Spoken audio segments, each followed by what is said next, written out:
Hello साथीहरू, अब new भ्लगमा तपाईँहरूलाई स्वागत छ। म चाहिँ अहिले ठ्याक्कै बारीकोटबाट चाहिँ नलगाडतिर चाहिँ पुगिसकेँ। बारीकोटमा थुप्रै यात्राहरू चाहिँ गरियो, तपाईँहरूलाई अगाडि थोरै क्लिपहरू चाहिँ देखाइदिएको छ। कस्तो लाग्यो त हाम्रो यो अफरोड हिँडाइ चाहिँ भइरहेको छ। बाइक चाहिँ अगाडि छ, मोहन दाइको बाइक बिग्रेको कारणले गर्दाखेरि मेरो बाइक बिग्रेको मलाई चाहिँ सहज भइरहेको छ। यो भिड काला भिड भन्छ नि यसलाई, काला भिड हुन्छ र म पनि अलिक कालो कालो छु। तपाईँहरूले सक्नुहुन्छ होला, कालो मान्छे कालो भिड। यो बाटो हिँडाइ हो भाइ, यो अफरोड यस्तो अफरोड हिँडाइ छ।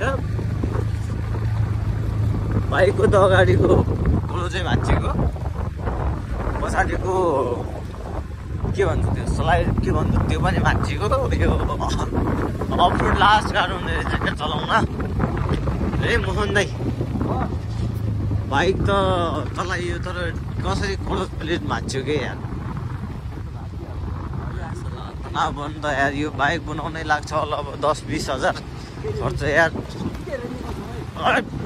यो बाटो हेर न, यो बाटो डेन्जर हो।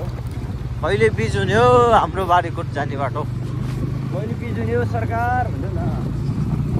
सरकार भन्दा पनि यो बाटो कहिले भन्ने हो? तपाईँलाई यो थोरै यो भिडको बारेमा चाहिँ थोरै भन्न चाहेँ होइन। भिड के हो भन्दाखेरि यो भिड चाहिँ पहिला रुलिँदाखेरि पुरा आर्मी आएर चाहिँ पुरा ब्लास्टिङ गरेर भोलिको बाटो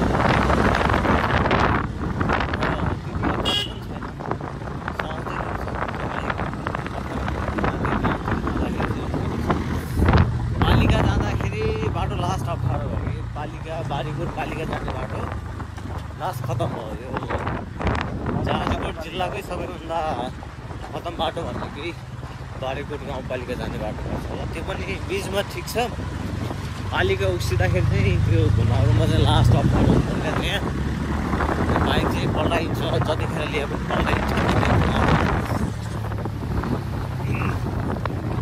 यो हामी हिँड्छौँ, घुम्न पनि आउने रहेछ माथिबाट। यो त डेन्जर भिड हो क्या। आयो क्या घुम्न पनि आउँछ नि यार। माथि पानी पल्ला जस्तो छ, बाटो छ।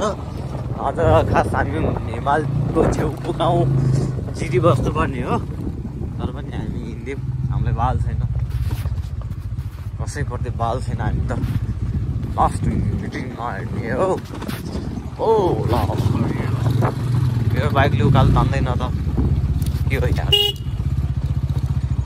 म चाहिँ देखिरहेको छु गाइस, तपाईँहरूलाई देख्नु भयो कि